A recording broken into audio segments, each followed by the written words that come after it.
Imagine this. It's New Year's Eve 1914.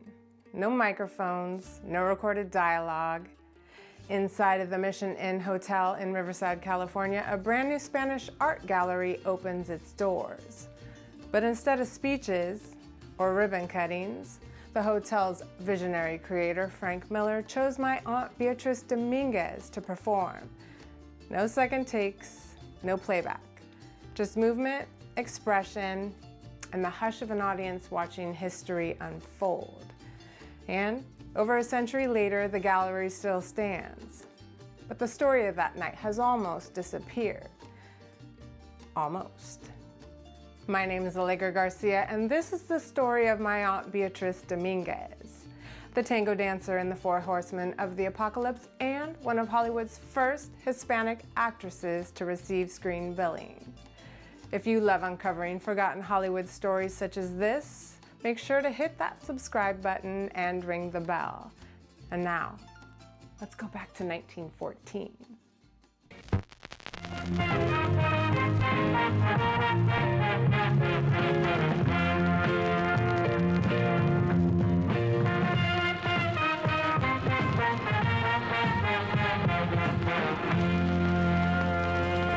Riverside's Mission Inn Hotel and Spa. Named hotel is a cornerstone of Southern California culture. Considered the largest mission-style revival building in the country, and it's right here in Southern California, in downtown Riverside.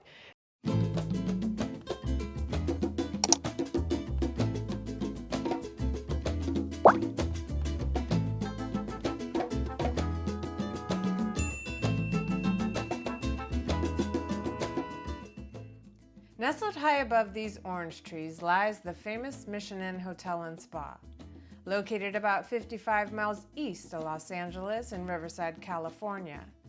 In 1874, Christopher Columbus Miller arrived from Tomah, Wisconsin. He was a civil engineer turned surveyor, and in 1876, along with his new son-in-law, Gustavus Newman, they pulled their money together to purchase one city block in downtown Riverside, where they built a humble 12-room boarding house, and they named it the Glenwood Cottage. By 1880, Miller and Newman grew tired of the hospitality business, and they decided to sell the Glenwood to CC's eldest son, Frank Miller. Throughout the years, the hotel would go through many renovations and additions. The hotel you see today was inspired by a trip Frank and his wife Isabella took to the 1893 Chicago World's Fair, which paid tribute and romanticized California's Spanish past. The Compañero was inspired by the San Gabriel Mission. In order to accommodate for its growing popularity, by the 1880s, Miller added a kitchen, living room, parlor, and more rooms, and he renamed the hotel the Glenwood Tavern. Miller, who would later become known as the master of the inn, had a fascination with California missions and bells. The bells were an affectionate homage to his wife Isabella, whom he often referred to as his belle. The rain cross symbol was designed by both Miller and architect Arthur Benton, who later designed part of the hotel. The bell that sits in the lobby is believed to be the oldest bell in Christendom, dating all the way back to 1247. By 1903, the hotel officially became known as the Glenwood Mission Inn. Since the beginning, the Mission Inn has been a popular stop and attraction for influential people. Many dignitaries and celebrities have been guests at the hotel. Over the years, the hotel has welcomed guests such as Andrew Carnegie, Helen Keller, William Randolph Hearst, Charlie Chaplin, Betty Davis, and Henry Ford. Many presidents have stayed here as well. Ronald and Nancy Reagan spent their wedding night here. Other presidents such as Theodore Roosevelt and John F. Kennedy were also guests at the hotel. In 1909, Miller announced the Mission Inn would again expand, this time with the addition of the new cloister wing, completed in 1911, featuring a large music room able to accommodate plays, concerts, and pageants. Miller commissioned 3 stained glass windows dedicated to his wife, Isabella, who sadly died in 1908. The middle window depicted his wife Isabella as Saint Cecilia, patron saint of music, with Joseph, Miller's pet macaw, perched on her shoulder.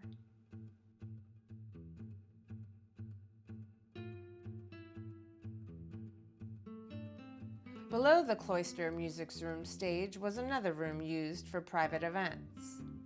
Connecting these 2 rooms together was the cloister walk, today known as the catacombs.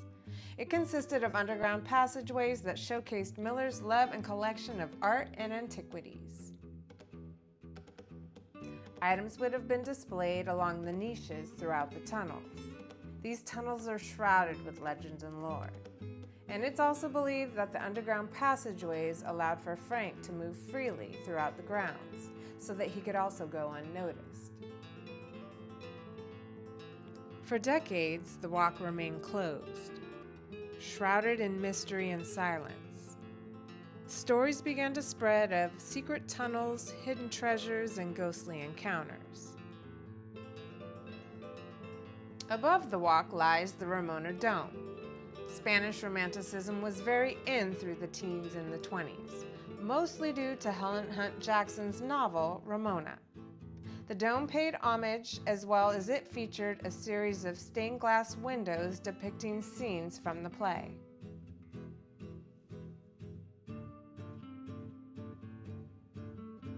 In 1913, hoping to attract tourists who would be coming to San Diego's 1915 Panama Pacific Exposition, Miller hired Pasadena architect Myron Hunt to build a new L-shaped Spanish wing. It was based on Moorish Gothic and Spanish colonial designs of a few medieval landmarks that Miller had admired during his travels.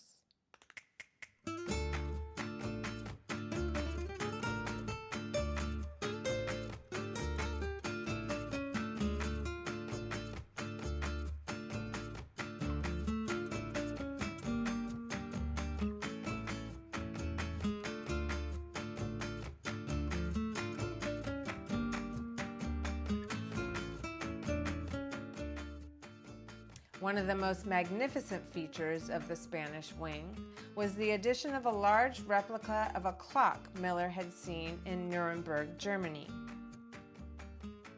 The new wing also featured an outdoor Spanish patio, as well as a large Spanish art gallery, built to display Miller's finest art treasures and temporary exhibits.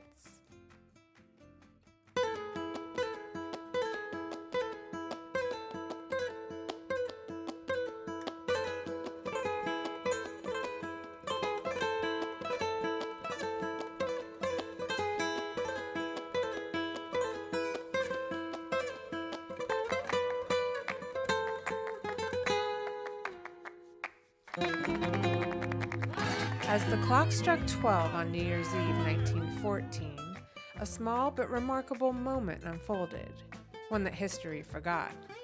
Around 300 guests gathered beneath the arches. Candle-lit lanterns adorned the halls for the opening of the Spanish Art Gallery. With its soaring ceilings and grand marble staircase, the gallery instantly became a showpiece of elegance. To provide entertainment to match the ambiance, the evening's centerpiece took to the floor.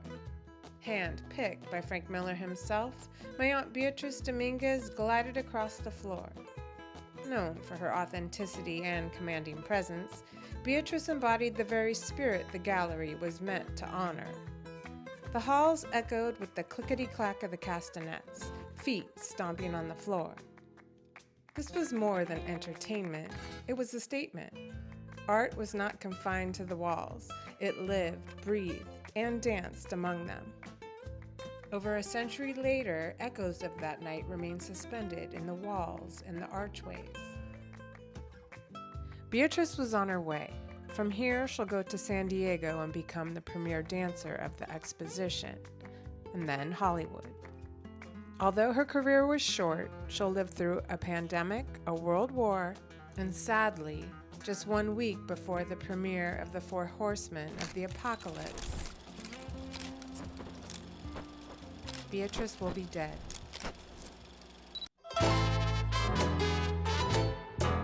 Se murió la costumbre de siempre olvidar el amor y el aliento que alguien te da. Ya murió